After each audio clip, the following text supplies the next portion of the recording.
In language learning, you want to do it wrong the first time, and you want to continue doing it wrong. Hi there, Steve Kaufmann here again to talk about language learning, and in particular today, I'm going to talk about the need to get it right.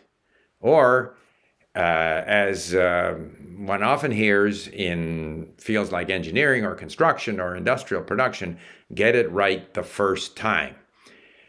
Remember, if you enjoy these videos, please subscribe, click on the bell for notifications, and if you follow me on a podcast service, please leave a comment. I do appreciate it. So I worked for a forest products company, and we were making lumber and pulp and newsprint. And of course, quality control is very important.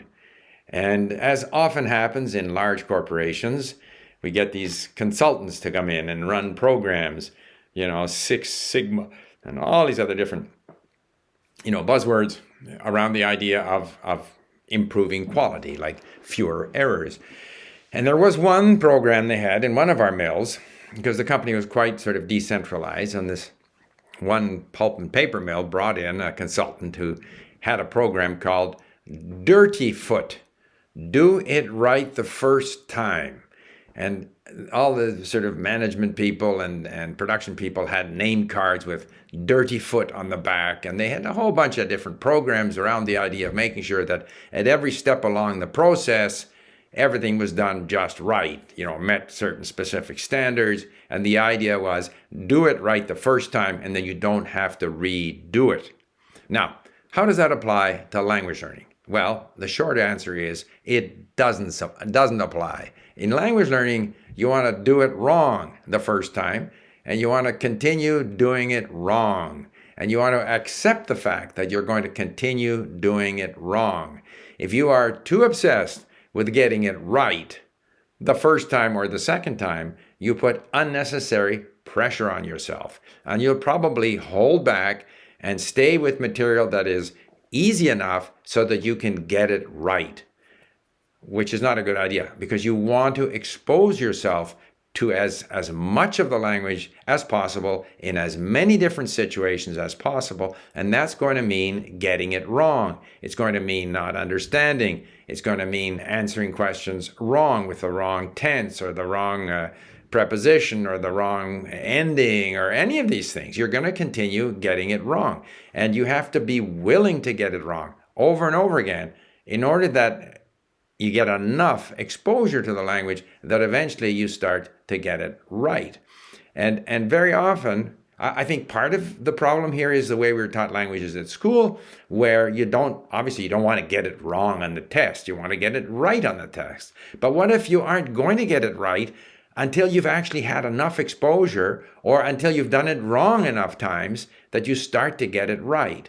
So, okay, get it wrong, but don't penalize people for getting it wrong. Maybe we should congratulate people for getting it wrong and encourage them to keep on getting it wrong, because eventually they're going to get it right with enough exposure. So the idea that you're going to master the basics at some early stage, like if you're building a house, well, you've got to get it right. If you don't line things up square or level, and then the floor isn't level, and then the stud goes up and it isn't at 90 degrees. Now the wall isn't square. And so many bad things happen in many industrial processes if you don't do it right the first time.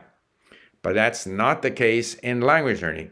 It's not as if you're not building something where if you get it wrong at an early stage, then you will build it wrong on top of that. In fact, you will get some things right and some things wrong. And this will continue for quite a while. And at some point, the things you were getting wrong, you'll start to get them right. But you can't force yourself to get them right. At least that's been my experience. And I encourage people to accept, to own their mistakes.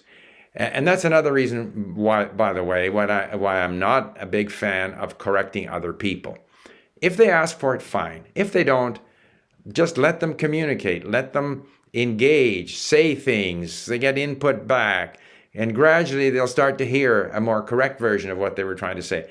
Yes, it's possible that some people will have certain errors that they never correct, and I've seen this. People who speak English very well, they'll have certain patterns from their native language that they never ever correct, and they continue to use that same pattern in English, for example, or in some other language that they're learning.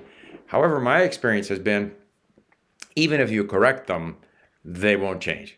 So at some point, they have to naturally develop a new habit where this pattern they were using, they switch to another pattern. But in the meantime, in most cases, if someone says to me, if a German-speaking person says, I have lived in Canada since many years, which is not correct in English, it's correct in German, I understand what he's saying, or she. So it's not a big problem. But if that person has lived in Canada for a long time and is comfortable speaking English, and I then say to them, well, actually, we're talking about something that's of interest to both of us, and then I jump in there and say, oh, by the way, you keep on saying that, but that's not correct. If they ask me to correct their language, fine, but otherwise I would never do that. I would just say, live with that mistake. Either it'll naturally, self-correct at some point, or that person will continue comfortably communicating in English, even with the odd trace of, say, a German or a Swedish or a French or a Japanese or a Chinese, turn of phrase there, where, based on my experience, even if I correct them, it won't do much good. So, message is, do it right the first time is very important in industrial processes, in manufacturing, in construction, in engineering. But when it comes to language learning, do it wrong. Do it wrong not only the first time, do it wrong many times, and accept your mistakes. There you have it. I look forward to your comments. And I've left a couple of videos where I talk about the importance of mistakes in language learning. Bye for now.